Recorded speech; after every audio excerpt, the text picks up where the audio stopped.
Hello, guys. Hope you're doing very, very well. Hope you're enjoying a lot of Star Wars content.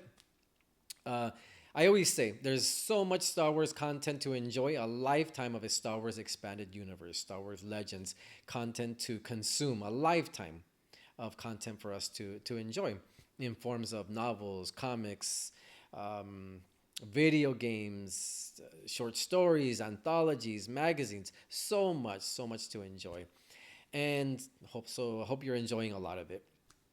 If you're new here, I mainly discuss the pre 2014 Star Wars content, the George Lucas era.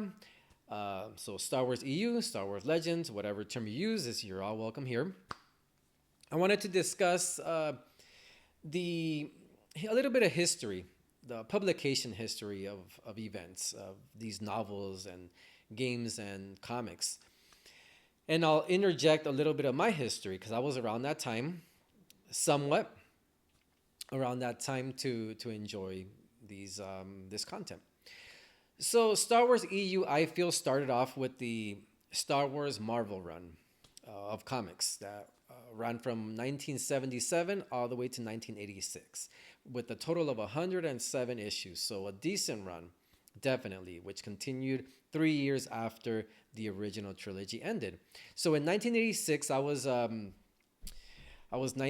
8 or 9 years old, and I was mainly into the movies, but I had some of the comics, and I knew about the comics because friends at school would buy them and they take them to school. So I was exposed to these comics.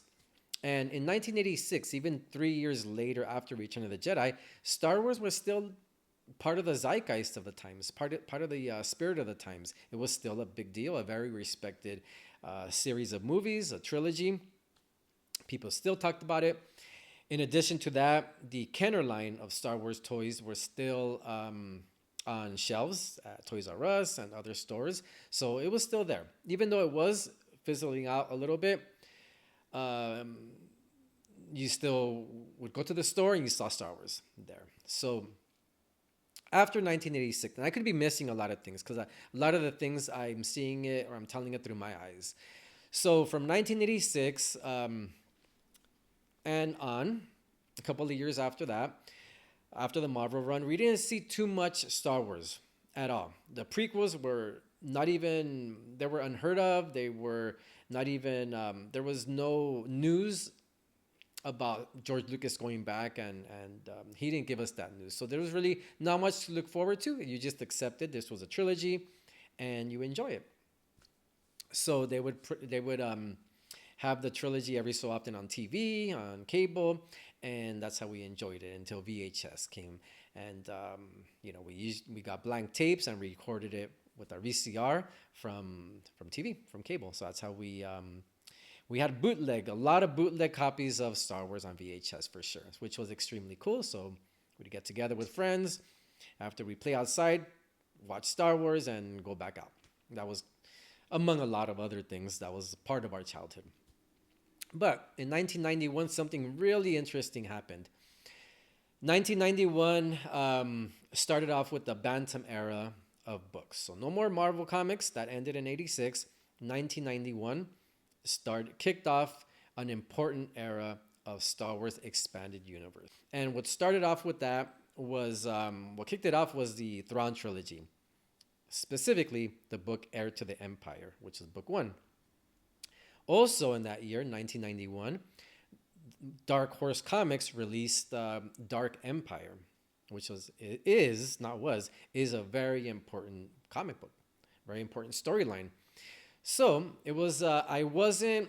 I was around. I was 91. I was in high school, and I wasn't part of the fandom when it came to books and comics. I was still just enjoying the movies every so often at that age. I still love Star Wars, but I was aware that there were certain books or whatever, but I didn't think they were. There was this cohesive timeline, a storyline that was planned because all this was orchestrated. The release of Heir to the Empire, the release of Dark Empire, this was orchestrated very well, and there was something big planned. So they wanted to kick off Star Wars with a with this trilogy and this comic book.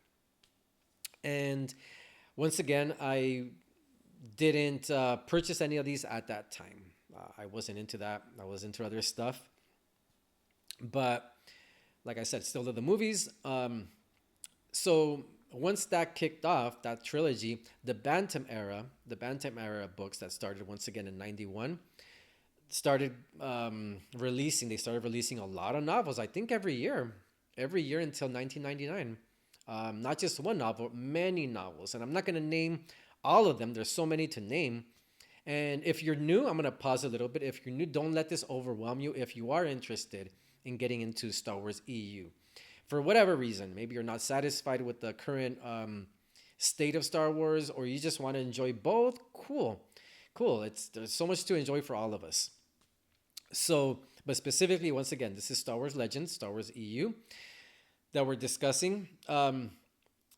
I don't want to say that there's so many books that you're going to be too overwhelmed. No, everything's cohesive. There are many timelines that you can find online.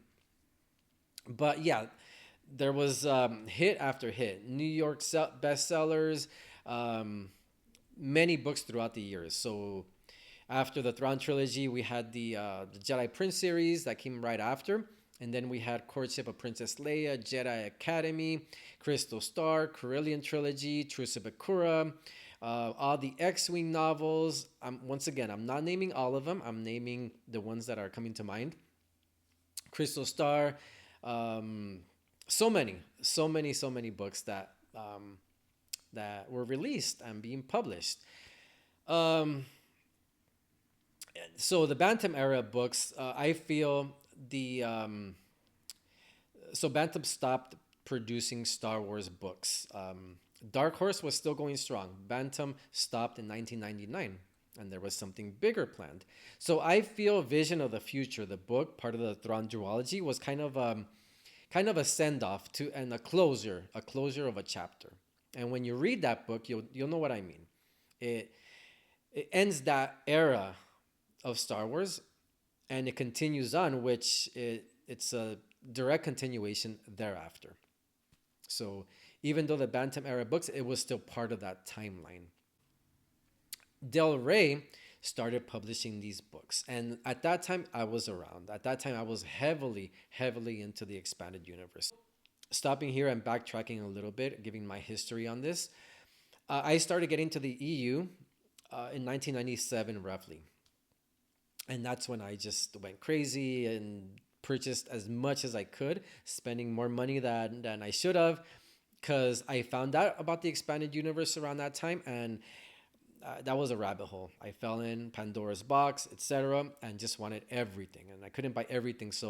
Um, so every time I was able to buy a bunch of books at one time and a bunch of comics at one time, so I was collecting everything because everything tied in, and a lot of things referenced each other. I wanted everything. I started in 1997 and was enjoying, like, trying to play catch up from what was released. So I started, um, I believe the first one I bought was Shadows of the Empire because the whole concept just blew me away. And then I got into the Thrawn trilogy, and I tried to, I really, actually not tried, I really stuck to that timeline of that they had in the beginning of each novel that they gave. They pretty much had a timeline of where each novel belonged as far as like years after the Battle of Yavin. Same thing with the comics. So it was really easy to follow and collect and enjoy. So in 1999, something big happened. Bantam pretty much ended its run, and then it went to Del Rey. The one that kicked it off strongly was Vector Prime. So in 1999, there was a lot of Star Wars going on. Star Wars was everywhere. Phantom Menace came out in May, and then we had there was so much um, merchandise was everywhere. It was insane. So going back to the comics and books, in '99 we had a new era of Star Wars, the New Jedi Order, and what kicked it off was Vector Prime, and that the tone right away. I love the Bantam era. I want to say that I love all of them, all the eras, but once Del Rey took over, Star Wars became a lot more serious. I feel the tone really, really shifted because at that time I was already caught up. I was caught up with all the Bantam books that were released and that were being released at that time. I saw that right away and I felt it like, wow, this is really a big change. I remember yeah, I remember buying Vector Prime the first day it came out. I was pretty much ready to go. And this planned new Jedi Order series was extremely exciting. And hearing about how many, or reading about how many books were planned to be released, I knew this was going to be massive, as it was, as you know. NJO is massive. And so much happened in that era of, in those years, sorry, in those years of Star Wars after 1999, all the way to 2014. So, New Jedi Order came out, and at the same time in 1999, we had books that were tying into the movies as well. Not only were books being released about NJO, there was books being released to tying into each movie, to tie into Phantom Menace, bridging the gap between Phantom Menace and Attack of the Clones, from Attack of the Clones to Revenge of the Sith and the comics. That's what I'm saying. There was so much going on, so much content going on that it wasn't even overwhelming. It was just every week it seemed like there was a new comic, or every other week or every month there was a new comic coming out, different series. For example, Star Wars, which then became Republic. We had a lot of one shots. We had a lot of Scholastic books as well. I don't want to forget about that. After 1999, we had the Scholastic books, Jedi Quest, Jedi Apprentice, those, which are all important. And I hope I'm not confusing you. I know I tend to go back and forth about things, so I'm trying to keep it straight. Yes, so 1999 kicked off the NJO, and then we had a lot of Scholastic books come out, which tied into the overall storyline, and so much was going on at the same time. So, besides New Jedi Order, Del Rey started going back in time and started publishing novels about, as far as the novels, the Old Republic era. We had the Bane trilogy, Darth Plagueis. So there was so much amazing content that was coming up, and so much to enjoy. So that's the overall eras of Star Wars, and I hope I didn't confuse you. But my experience with it was all the way to 2014, for 97 to 2014, which it was discontinued, that storyline, and then Disney acquired Star Wars, or they discontinued Star Wars in the EU 2014, and went on doing their own thing. But yeah, that's what I mean about what I said in the beginning of the video, that there's so much to consume, and it is not overwhelming. It's just there is a lot. But the good thing about it is that it's one whole timeline that is absolutely amazing.